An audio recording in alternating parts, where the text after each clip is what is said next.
Greetings, seekers of wisdom and self-mastery. Welcome to Advice About Sexuality, a sanctuary for those daring to confront the silent battles of the modern age.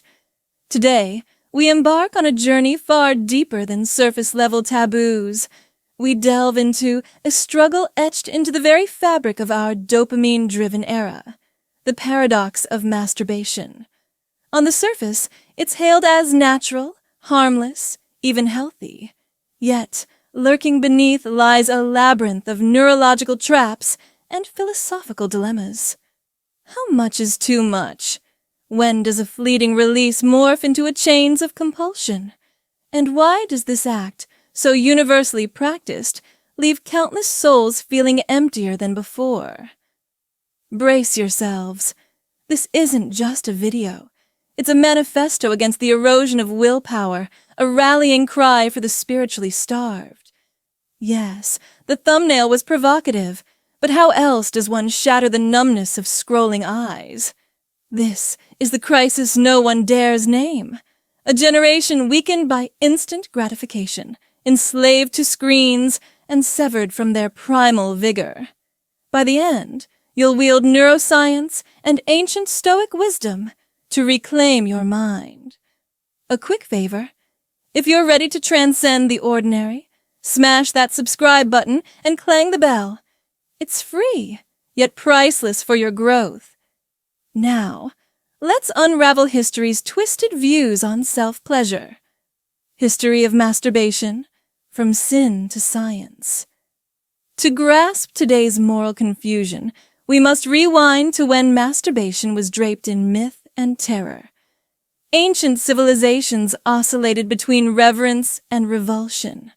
The Egyptians linked semen to cosmic vitality. Spilling it carelessly was akin to blasphemy. Greek athletes abstained before competitions, fearing lost strength. Fast forward to the 18th century, and Western medicine demonized it as the root of spermatorrhea, a fictitious plague causing blindness, insanity, and feeble spines. Victorian-era pamphlets warned youths of self-pollution, with quack cures like chastity belts and acid baths. Women faced harsher stigma. Female pleasure was deemed dangerous, a deviation from their role as passive vessels. Masturbation, for them, threatened patriarchal control.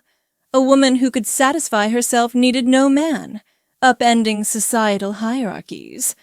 Yet, flip the calendar to 2024, and the script flips. Doctors champion masturbation as stress relief, a sleep aid, even a pelvic workout. Studies cite its role in reducing prostate cancer risk. But here's the rub. Normalization doesn't negate nuance. Just as fire warms and destroys, context dictates consequence, which brings us to the dopamine trap, your brain on overload. Let's geek out on neurochemistry. When you climax, your brain erupts with dopamine, the reward molecule. This neurotransmitter isn't just about pleasure, it's the architect of motivation, pushing you to eat, fight, and reproduce. But herein lies the snare. Dopamine is anticipatory. It spikes before the reward, driving you to pursue, not necessarily enjoy. Modern life hijacks this system. Unlike our ancestors chasing scarce rewards, we have endless dopamine hits, TikTok scrolls, sugar rushes, and yes, compulsive masturbation. Each session trains your brain to crave more, faster. Tolerance builds. What once took minutes now demands hours, darker fantasies, or riskier stimuli. The DSM-5 classifies this as hypersexuality disorder, a cousin to gambling addiction, where the thrill of the chase overrides logic. Worse, chronic overstimulation dulls dopamine receptors. Imagine shouting into a void. Your brain stops listening. You masturbate not for joy, but to mute the gnawing void of anhedonia, the inability to feel pleasure. This is the smoker hacking through a 20th cigarette, tasting ash but craving motion. Stoicism Unleashed, the art of sovereign desire. Enter the Stoics, Marcus Aurelius, Seneca, Epictetus, who faced empires and inner demons with equal grit. To them, desire wasn't evil, but unbridled desire was spiritual slavery. No man is free who is not master of himself, wrote Epictetus, a former slave. Let's dissect their blueprint. Amor fati. Love your fate. Stoics didn't preach celibacy but intentionality. Masturbation, when mindless, is a surrender to animal impulse. When conscious, it's a mirror. Why now? Boredom, anxiety, loneliness. Each act becomes a meditation on motive. Premeditatio malorum, premeditation of evils. Imagine the aftermath. Guilt, lethargy, the hour lost. By visualizing the hangover before the binge, you arm yourself against momentary weakness. Memento mori. Remember you must die. Time is finite. Will your epitaph read, "He conquered continents," or "He conquered himself"? Seneca warned, "Wild desires entangle the heart, and fear sobers it." The compulsion to masturbate isn't about lust. It's fear of facing the raw, unfiltered self. A warrior's tale, from chains to triumph. Let me share Jason's story. Name changed.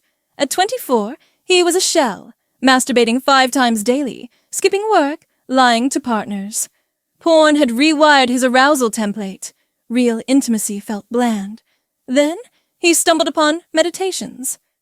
Day 1. He journaled triggers. Loneliness, not lust, drove his habits. Week 1.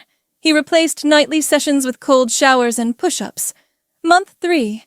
He hiked Machu Picchu, the ache of muscles a welcome contrast to numbness. Jason didn't become a monk. He learned to choose pleasure, not be chosen by it. Now, he mentors others, teaching that arousal is a wave. It peaks, then crashes. Ride it, don't drown. Conclusion. The path to unshakable will. So, warrior, what's your verdict? Will you be Pavlov's dog, salivating at algorithmic urges, or the Stoic sculptor, chiseling chaos into purpose? Your challenge. 7-day detox. No PMO, porn, masturbation, orgasm. Track moods, energy, dreams. Stoic journaling. Each urge right. Is this serving my higher self?